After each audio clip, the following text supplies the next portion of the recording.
ਅਗਲੀ ਗੱਲ ਕਰੀਏ ਆਪਾਂ ਖੇਤੀ ਨੀਤੀ ਦੇ ਬਾਰੇ। ਆਪਾਂ ਕਈ ਦਿਨਾਂ ਤੋਂ ਇਹਦੇ ਉੱਤੇ ਚਰਚਾ ਕਰ ਰਹੇ ਹਾਂ। ਜਿਵੇਂ ਵੀ ਕੋਈ ਖਬਰ ਆਉਂਦੀ ਹੈ, ਆਪਾਂ ਖੇਤੀ ਨੀਤੀ ਦੇ ਖਰੜੇ ਬਾਰੇ ਜਿਹੜੀ ਕੈਬਨਿਟ ਦੀ ਮੀਟਿੰਗ ਜਾਂ ਸਰਕਾਰ ਦੇ ਵੱਲੋਂ ਜਿਹੜੀ ਖੁੱਡੀਆਂ ਸਾਹਿਬ ਨੇ ਮੀਟਿੰਗ ਕੀਤੀ ਸੀ, ਆਪਾਂ ਉਹਦੇ ਬਾਰੇ ਵੀ ਖਬਰ ਸਾਂਝੀ ਕੀਤੀ ਸੀਗੀ ਸ਼ਰਮਾ ਜੀ।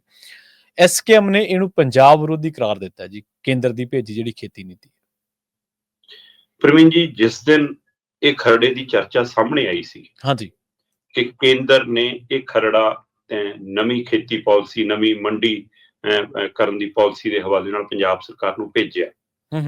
ਅਜੇ ਪੰਜਾਬ ਸਰਕਾਰ ਨੇ ਉਹਦੇ ਪੰਨੇ ਫਰੋਲੇ ਵੀ ਨਹੀਂ ਸੀ। ਜੇ ਫਰੋਲ ਵੀ ਲਏ ਸੀ ਤਾਂ ਉਹ ਬੋਲਣ ਲਈ ਤਿਆਰ ਨਹੀਂ ਸੀ। ਆਪਾਂ ਉਹਦੇ ਤੇ ਵਿਸਥਾਰ ਚਰਚਾ ਕਰਦੇ ਹਾਂ। ਗੱਲ ਕਹੀ ਸੀ ਕਿ ਪੰਜਾਬ ਹਿੱਤ 'ਚ ਨਹੀਂ ਹੈ।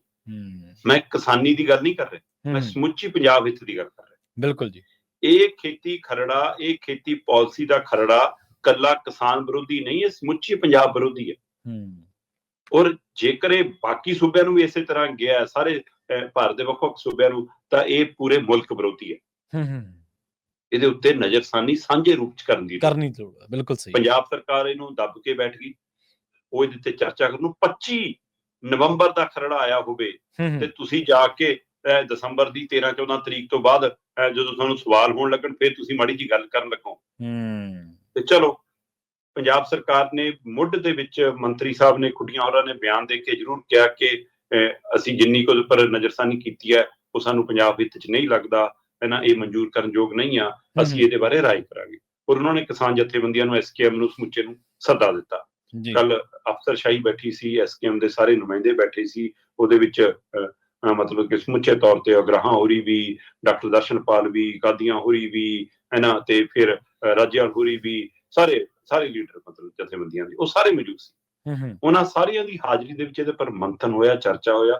ਲਗਭਗ ਇੱਕੋ ਇੱਕ ਨੁਕਤੇ ਦੇ ਰਾਹੀਂ, ਜੇਕਰ ਆਪਾਂ ਸਾਰੀ ਸਾਂਝੀ ਰਾਏ ਦੇ ਵੱਲ ਗੱਲ ਕਰਨੀ ਤਾਂ ਮੁੱਢ ਤੋਂ ਰੱਦ ਕੀਤੀ ਸਾਰਿਆਂ ਨੇ।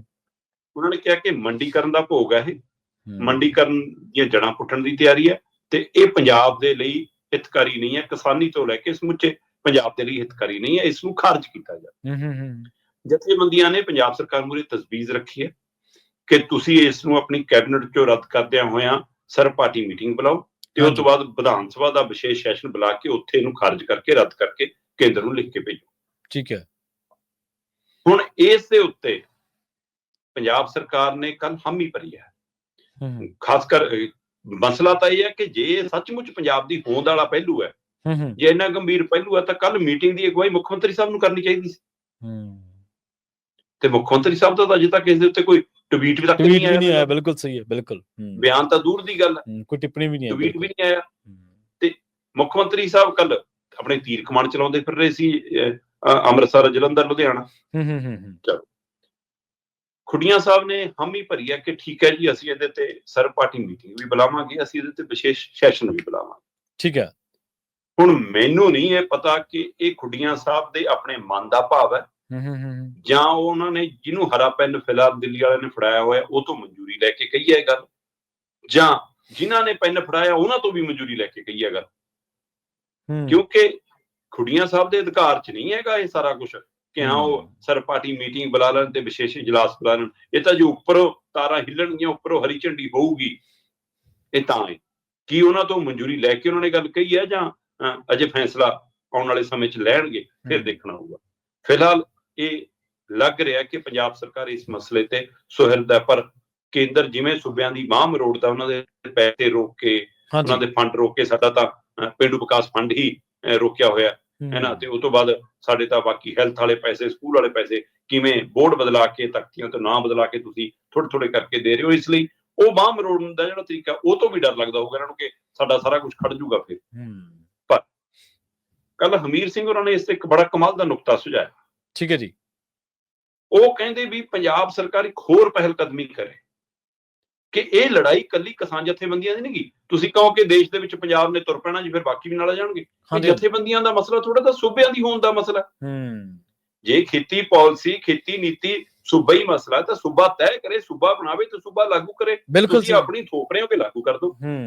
ਇਹਦਾ ਮਤਲਬ ਤਾਂ ਇਹ ਸੂਬਿਆਂ ਦੇ ਹੱਕ ਤੇ ਡਾਕਾ ਹੈ, ਸੂਬਿਆਂ ਦੀ ਹੋਂਦ ਤੇ ਡਾਕਾ। ਸੋ ਇਸ ਲਈ ਕਹਿੰਦੇ ਕਿ ਲੜਾਈ ਕੱਲੀ ਕਿਸਾਨ ਜਥੇਬੰਦੀਆਂ ਕਿਉਂ ਲੜਨ, ਸਰਕਾਰਾਂ ਲੜਨ, ਸਰਕਾਰਾਂ ਨੂੰ ਲੜਨੀ ਚਾਹੀਦੀ ਹੈ। ਉਹਨਾਂ ਨੇ ਇੱਕ ਨੁਕਤਾ ਸੁਝਾਇਆ, ਉਹ ਕਹਿੰਦੇ ਪੰਜਾਬ ਸਰਕਾਰ ਇੱਕ ਹੋਰ ਪਹਿਲ ਕਦਮੀ ਕਰੇ, ਸਮੁੱਚੇ ਮੁਲਕ ਦੇ ਸੂਬਿਆਂ ਦੇ ਮੁੱਖ ਮੰਤਰੀਆਂ ਨੂੰ ਬੁਲਾ ਕੇ ਇੱਕ ਮੀਟਿੰਗ ਕਰੇ ਇਸ ਮਸਲੇ ਤੇ। ਉਹਨਾਂ ਕੋਲ ਵੀ ਪਾਲਿਸੀ ਦੇ ਖਰੜੇ ਗਏ ਨੇ, ਜਿਹੜੇ ਨਹੀਂ ਆਉਣਗੇ ਉਹ ਵੀ ਜਨਤਾ ਦੀ ਕਚਹਿਰੀ 'ਚ ਨੰਗੇ ਹੋ ਜਾਣਗੇ, ਜਿਹੜੇ ਆਉਣਗੇ ਉਹ ਵੀ ਪਤਾ ਲੱਗ ਜੂਗਾ। ਸੋ ਜਦੋਂ ਇਕੱਠੀ 8 10 12 15 ਜਿੰਨੇ ਵੀ ਮੁੱਖ ਮੰਤਰੀ ਇਕੱਠੇ ਹੋਣ, ਮਤਲਬ ਉਹਨੇ ਸੂਬੇ ਇਕੱਠੇ ਹੋਣ, ਇੱਕ ਨੁਕਾਤੀ ਤੌਰ ਤੇ ਇੱਕ ਸੂਤਰ 'ਚ ਭੇਜਣਗੇ ਕਿਹਾ ਖਾਰਜ ਖਾਰਜ ਖਾਰਜ, ਫਿਰ ਕਹਿੰਦੇ ਸ਼ਾਇਦ ਕੇਂਦਰ ਨੂੰ ਸਮਝ ਆਵੇ।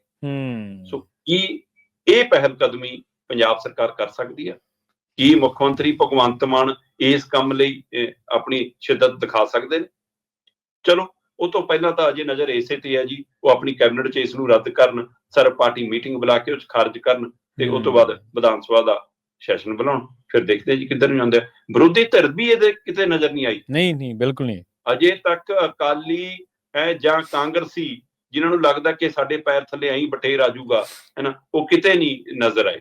ਤੇ ਪਰ ਜਿਨ੍ਹਾਂ ਦੇ ਪੈਰ ਥੱਲੇ ਬਟੇਰ ਆਉਣਾ, ਉਹ ਆਮ ਆਦਮੀ ਪਾਰਟੀ ਨੂੰ ਲੱਗ ਰਿਹਾ ਕਿ ਅਕਾਲੀ ਦਲ ਦਾ ਜੋ ਸਥਿਤੀ ਹੋ ਰਹੀ ਆ, ਸਾਡੇ ਪੈਰ ਪੱਕੇ ਲੱਗ ਰਹੇ ਨੇ। ਬਿਲਕੁਲ ਪੈਰ ਪੱਕੇ ਤਾਂ ਜਿਹੜੇ ਇੱਥੇ ਅੱਜ ਤੋਂ ਕਈ ਸਾਲਾਂ ਬਾਅਦ ਕਹਿੰਦੇ ਸੀ ਵੀ ਅਸੀਂ ਸਾਰਾ ਕੁਝ ਕੀਤਾ, ਉਹਨਾਂ ਦੇ ਨਹੀਂ ਲੱਗੇ। ਤਾਂ ਚਲੋ ਫੇਰ ਹੁਣ ਨਵੇਂ ਆਏ ਨੇ ਸੱਤਾ ਦੇ ਵਿੱਚ,